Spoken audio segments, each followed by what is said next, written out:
প্রিয়তমা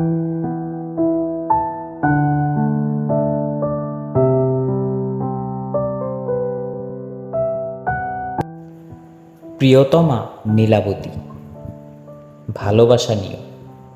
জানো তো, তোমাকে চিঠি লিখতে আমার আলাদা করে দিবসের প্রয়োজন হয় না। তোমাকে আমি প্রতি মুহূর্তেই চিঠি পাঠাই। তুমি আমার কল্পনায় বসবাস করা এক রহস্যময়ী নারী।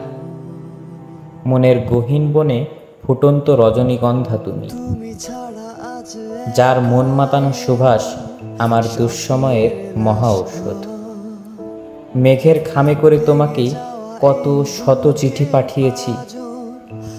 আচ্ছা, তুমি কি তা পড়তে পেরেছ? আমাকে উত্তর পাঠালে না কেন? এই চিঠির উত্তরটা অন্তত দিও। সবাই তো হলুদ খামে পাঠায়, তুমি না হয় নীল খামে দিও।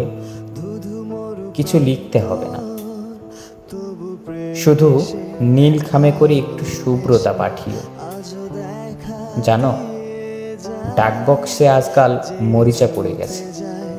ডাক পিয়নের কাছে কত অভিযোগ করলাম, তোমার চিঠিটা আমাকে দিলেনই না। আমার আর্তনাদ শুনে বললেন, তুমি নাকি চিঠি পাঠাওনি। এত অভিমান কোথায় পুষে রাখো শুনি? তোমাকে নিয়ে কত অব্যক্ত কথা জমে আছে জানো? আর কত চিঠি পড়বে। সময় করে না হয় চলে এসো। সেদিন তোমার জন্য এক হাতে থাকবে মেঘের শুভ্রতা ভর্তি কাশফুল, অন্য হাতে থাকবে একগুচ্ছ কাঠগোলাপ। আর যদি চিঠি পাঠানোর ইচ্ছে হয়, খামের উপরে চিরকুট শব্দ লিখতে ভুলে যেও না। চিঠির চাইতে চিরকুট শব্দে কেন যেন এক অন্যরকম মায়া কাজ করে। অপেক্ষায় রইলাম, তোমার প্রিয়তম। সব রং মুছে রক্ত